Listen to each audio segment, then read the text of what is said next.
Eh bien, bienvenue pour une nouvelle partie d'un nouveau jeu.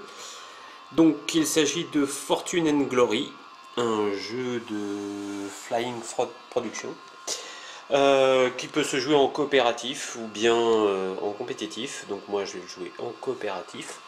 Et on va mettre une petite musique d'ambiance. Voilà. Donc la musique qu'on entend, c'est la musique d'un vieux jeu Amiga, Rock Ranger. Donc ça se passe dans les années 30 avec les nazis qui essaient d'envahir le monde. Donc là, c'est exactement le thème de notre jeu. Donc j'ai fait déjà l'installation, hein. J'ai mis un petit peu, enfin j'ai préparé l'installation. J'ai déjà choisi mes personnages, enfin je les ai choisis au hasard. Donc on a Shelly Hargrove, qui est une conductrice de voiture de course, et le duc Dudley, qui est un lord anglais. Voilà. Je vais peut-être baisser un peu la musique, je sais pas si on l'entend beaucoup là en fait. Voilà. Alors, je me rends compte que je n'ai pas pris les petites figurines pour nos deux personnages. Alors, donc, non, ça c'est Lee-Mei-chen. Non, ça c'est Jack Zane. Ah, nous avons là, ici, le duc Dudley. Voilà, donc je vais le placer sur sa petite fiche. Et notre copine, non, c'est pas elle. C'est Jaco. Et voilà, Shelly Hargrove avec sa casquette. Hop. Allez, les autres, on les remballe dans la boîte. Et la boîte, elle est là. Donc je vais m'en servir régulièrement pour aller piocher des jetons. Alors, donc je disais que j'ai commencé quand même l'installation. Donc j'ai battu toutes les cartes, je les ai installées sur des petites fiches que j'ai téléchargées sur Board Game Geek. Donc ça c'est la fiche des vilains. Là il y a la fiche avec tous les ennemis, et puis là tous les équipements, les vilains. Alors quel va être le but du jeu?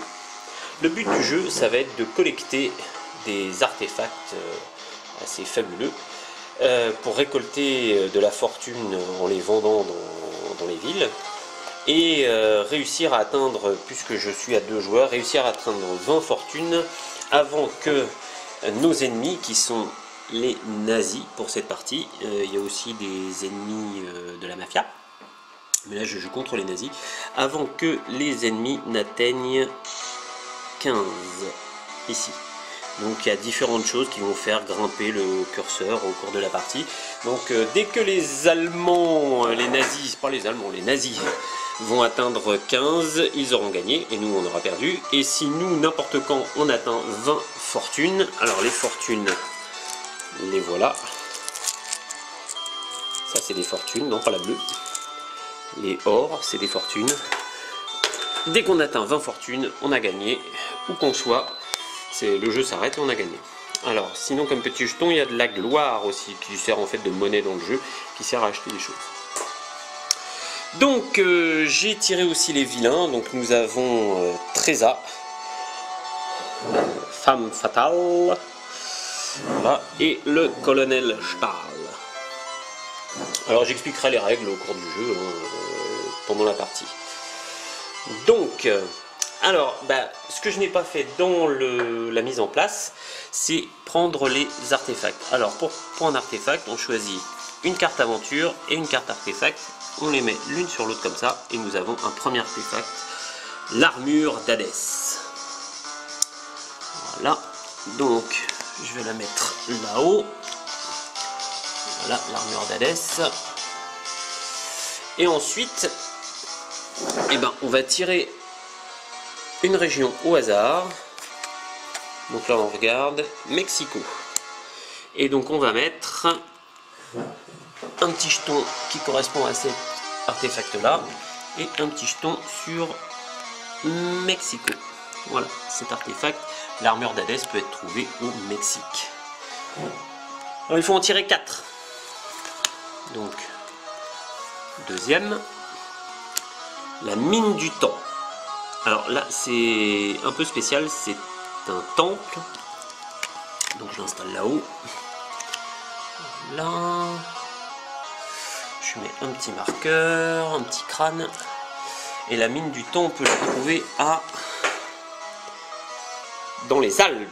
Donc on va mettre dans les Alpes, ici. Alors comme c'est un temple, en fait, c'est un peu spécial. On va prendre un peu sombre ici. Voilà. On va prendre un petit temple. On dirait le temple de Tikal. Et on va le placer dessus. Et on va regarder combien il rapporte de fortune. C'est écrit ici. Il rapporte 8 fortunes. Et ben ces fortunes, pour les temples, on les met directement sur la carte. Alors, 1, 2, 3, 4, 5, 6, 7, 8. Voilà, il y a des petits qui volent 1 et des gros qui valent 5. Voilà, on les met directement. La mine du temps dans les Alpes. Troisième artefact.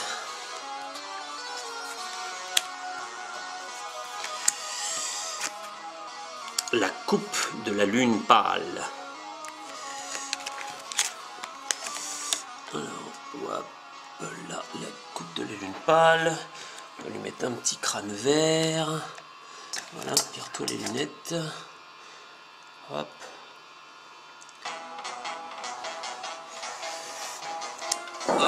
Et donc, elle est située, la coupe de la lune pâle, dans les chutes des Amazones. Alors, c'est un peu spécial, là, ça tombe bien, comme ça fait...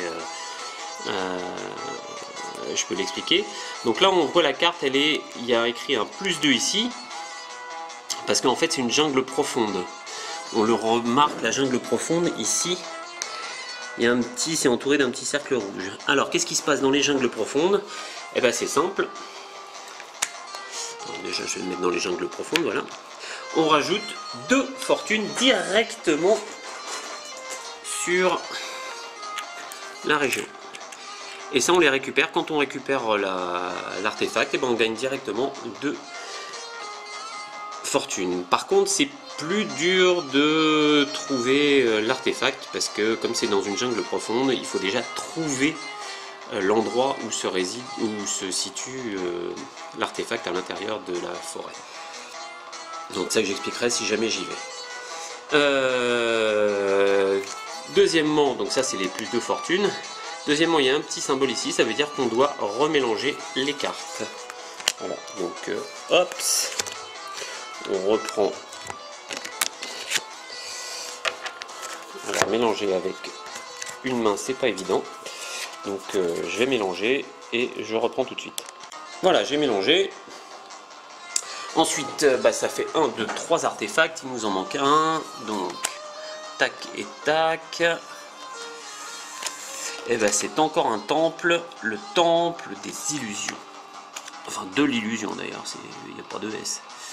Le temple de l'illusion. Alors, où est-ce qu'il est caché ce temple de l'illusion? On va le savoir tout de suite. Il est situé en Italie, le temple de l'illusion. Alors oui, sur les cartes de région, on voit là, il y a une région. Et on remarque en bas, il y a des villes. Alors c'est dans avec certaines cartes où on nous demande de mettre des jetons dans des villes. Ou notamment aussi avec la faction de la mafia. Où les soldats de la mafia, en fait, les agents de la mafia se retrouvent dans des villes et non pas dans des régions. Mais nous, c'est les régions, là, avec les nazis, c'est les régions qui nous intéressent. Donc en Italie, il y a du monde, là, c'est bien chargé dans le coin. Voilà. Ensuite, pour la mise en place, donc on a nos 4, hein. L'armure d'Hadès, la mine du temps, la coupe de la lune pâle et le temple de l'illusion. Alors, ce qu'on ne voit pas très bien, c'est qu'il y a quelquefois des tout petits textes sur les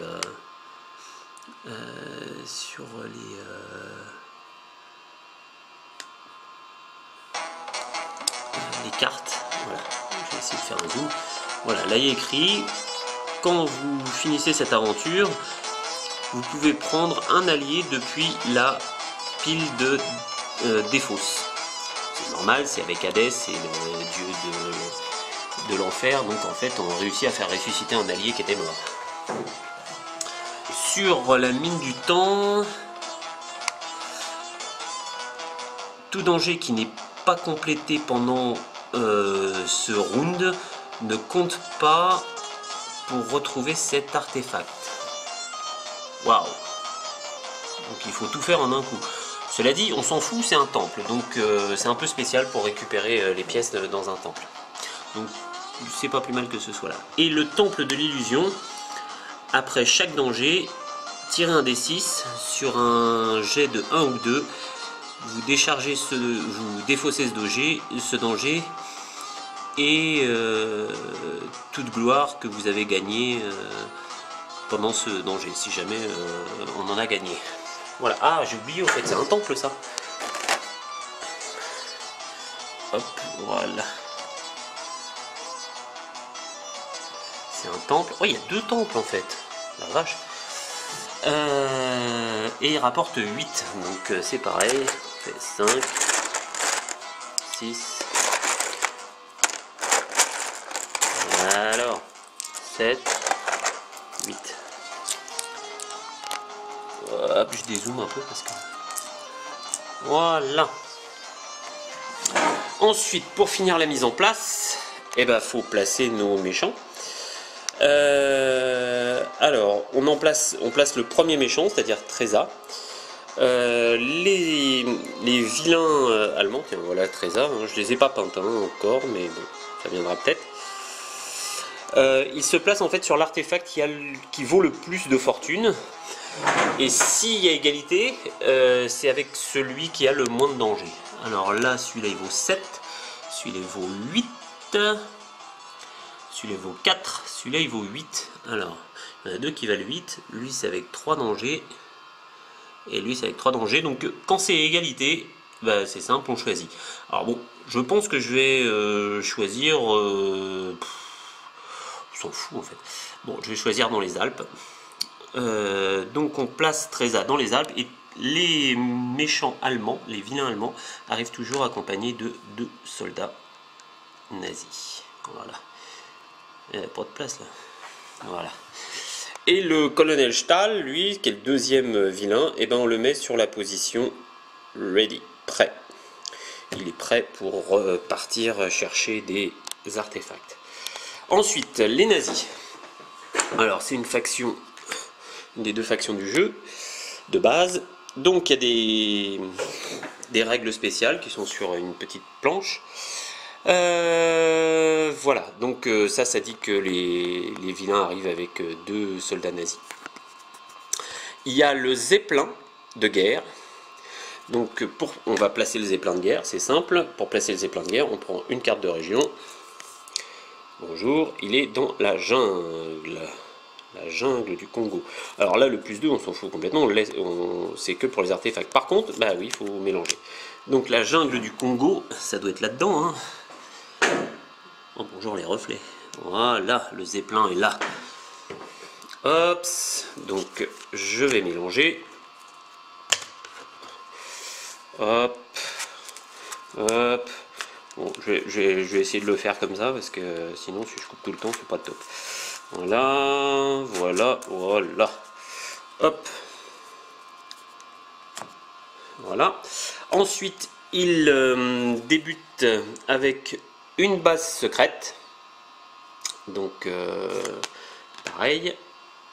Voilà, la base secrète. On tire une région en Inde. Donc, il y a une base secrète en Inde. Hop.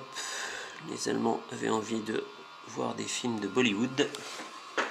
Donc ils ont installé leur base secrète là-bas. Et un soldat nazi. Voilà le soldat. Ah, où est-ce qu'on m'a envoyé encore? Eh ben, on t'a envoyé dans la jungle indonésienne. Et ben, je vais encore mélanger. Voilà. Allez, va attraper le palu là-dedans. Alors j'aime bien parce que sur le... Voilà, la carte est très jolie, il y a des petits dessins. Il y a les grandes villes, elles sont un petit peu plus détaillées. Il y a la muraille de Chine, alors il y a Paris, on a Notre-Dame, la Tour Eiffel, l'Arc de Triomphe, à Londres, il y a la Tour du Parlement avec Big Ben, Saint-Paul, le Tower Bridge, on a voilà, San Francisco avec le Golden Gate, et puis le tramway, Los Angeles, il est où? C'est là, Los Angeles, avec Hollywood Land, bah oui, le Land il n'avait pas encore été détruit, Chicago, Washington, voilà, la Statue de Liberté, la Tour Chrysler. Donc voilà, la carte est très jolie. Alors, elle n'est pas réaliste, hein, par contre, parce que si on peut voir, voilà, la France, bon, je pense que les Bretons, ils vont faire un peu la gueule là-dessus.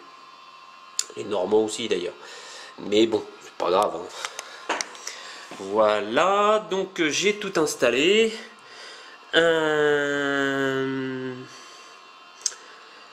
Et donc, bah voilà, bah il n'y a plus qu'à jouer hein, maintenant. Ah non, les personnages. Donc, oh, voilà, les caractéristiques de Shelly Hargrove. Alors, notre petite Shelly, elle a la capacité voiture, elle gagne plus un mouvement à chaque tour. Elle a des réflexes rapides, elle ajoute 2 dés d'aventure pendant un test de chasse, ou de poursuite plutôt. Et Spunky, alors je ne sais pas ce que veut dire Spunky, mais bon, il faudra que je recherche. Elle peut payer 2 gloires n'importe quand pour soigner une blessure, sauf à l'intérieur d'un round de combat. Alors, ensuite, le duc Dudley, qui démarre à Londres. Hein. Ses capacités, c'est Wealth, il est riche, donc il débute le jeu avec un équipement, une carte d'équipement et une fortune. Ben voilà, hein, c'est très bien, puisqu'on est en coopératif, donc ça nous fait déjà une fortune en moins. Voilà, je vais y mettre là nos fortunes. Et une carte d'équipement. Alors, une carte d'équipement, je les ai battues. Hein. Je ne sais pas ce que je vais trouver. Ah bah là c'est le top. Un fusil, ça me donne plus 2 en combat. Et pendant le premier round de combat, de n'importe quel combat, votre attaque est résolue avant celle de votre adversaire. Donc ça c'est excellent. Donc maintenant notre ami, il a, bon je vais plutôt mettre là. Il a plus 2 en combat, donc ça lui fait, il a un combat de 3 normalement, ça lui fait 5 en combat, 3 plus 2, 5, et en plus, son autre capacité, son autre caractéristique, c'est un patriote et il gagne plus 2 dés de combat quand il combat un adversaire nazi. Grosso modo, on est là contre les nazis, ça lui fait donc 2 plus 3, 5, plus 2, 7 dés de combat. Je pense qu'il va aller friter du nazi, le duc Dudley. Donc, on va placer nos petits personnages où ils doivent être. Donc, elle, Shelly, elle commence à Paris. Et le duc Dudley, forcément, il commence dans son cercle à Londres. Voilà. Il est avec ses amis, les lords, en train de fumer une pipe, tranquille.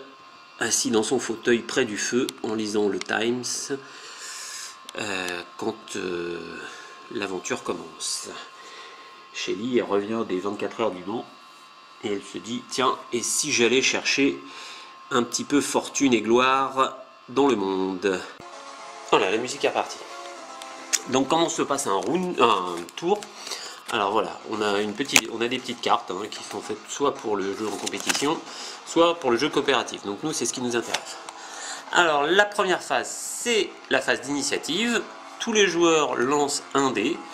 Celui qui a fait le plus haut a l'initiative. Et si jamais on fait un 1, eh ben on a le droit de piocher une carte d'événement, qui sont généralement des bons trucs. Mais il y a des trucs un peu pourris dedans quand même. Ah, téléphone, je coupe, je reviens. Voilà, le téléphone c'est fait. Donc une fois qu'on a fait l'initiative, chaque joueur tire, enfin, chaque personnage, hein, puisque là je suis tout seul, un dé pour savoir de combien il va pouvoir se déplacer. Et là, pareil que pour l'initiative, quand on lance un 1, on a le droit de prendre une carte événement. Une fois que c'est fait, bah, chacun se déplace, hein, où il veut en fonction du nombre de cases qu'il peut parcourir.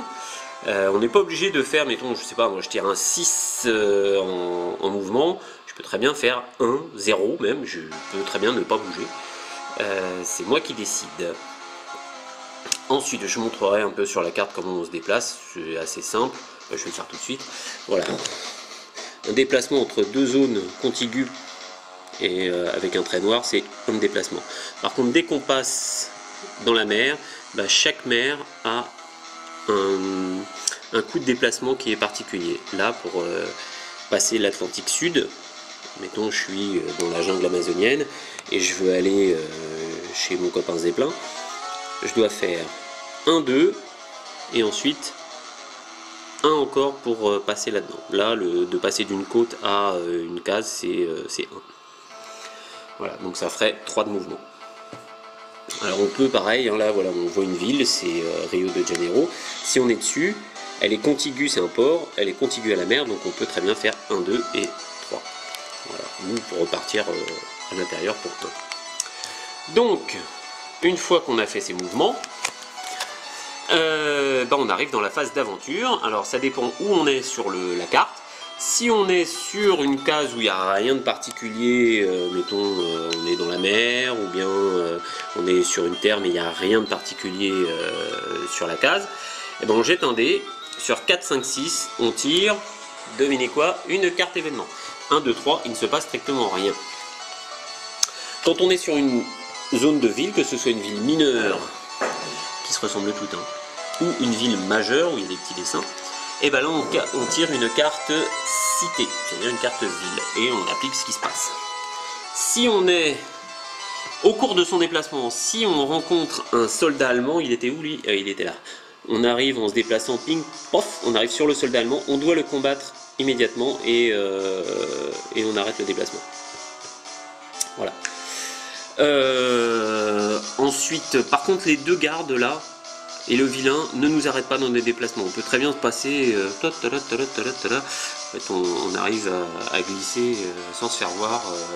Ils sont trop occupés à essayer de trouver des artefacts, donc ils ne nous voient pas.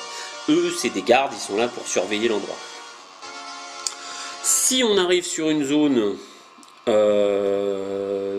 par exemple le Zeppelin ou la base, on pourra très bien à la phase d'aventure essayer soit pour le Zeppelin d'essayer de monter dans le Zeppelin et de récupérer des trésors qu'ont récupéré les Allemands, les nazis, ou détruire la base secrète. Ensuite, si on arrive, quand même le plus important, sur une zone d'artefacts, et ben c'est simple, on démarre l'aventure pour trouver l'artefact. Donc ça je décrirai quand je commencerai à jouer. Une fois la phase d'aventure résolue, on passe à la phase de vilain. Donc on tire, voilà c'est écrit là, on tire une carte de vilain, événement de vilain, elles sont là. Puis on applique ce qui est écrit dessus, puis on fait la phase de base secrète. Alors là c'est simple, hein, pour chaque base secrète on tire un dé, sur 4, 5, 6, il y a un allemand qui arrive, un nazi qui arrive au hasard sur la carte. Et si jamais il y avait déjà un nazi à l'endroit où on doit en placer un, on ne le place pas, par contre on fait monter l'échelle des méchants de 1. Puis la phase du Zeppelin, alors c'est pas très compliqué, on tire une carte de région au hasard, on lance un dé, et on essaie d'atteindre cette zone par le chemin le plus court. Si on n'y arrive pas, il ne se passe rien, on va le plus loin possible avec le Zeppelin. Si on y arrive, il lâche un soldat nazi sur la région. Ensuite, c'est au tour des vilains qui font leur aventure, là, les vilains qui sont là. Donc quand ils sont sur une zone d'artefacts, ils essaient de récupérer l'artefact. Quand ils sont sur leur base, alors il y a plusieurs états, on les déplace de 1. Quand ils ont été mis KO, donc ils sont là, on le déplace en retardé. Quand ils sont en retardé, on le déplace en ready. Quand ils sont en ready, on le fait comme au départ, c'est-à-dire prêt, comme au départ sur l'artefact qui a la fortune la plus haute et où il n'y a pas déjà un autre vilain. Voilà, donc lui il est là pour l'instant. Et une fois que ça... Non, c'est l'autre. Une fois que... Non, c'est bien celle-là. Une fois que ça c'est fait, et bah... c'est la phase de fin. Si jamais il y a des artefacts qui ont été récupérés, bah, on en remet d'autres et puis on fait tout ce qui se passe en fin de phase et on recommence au début. Donc voilà. Bah, je vais couper là et puis bah, on va se retrouver pour le début de l'aventure pour réussir à conquérir fortune et gloire.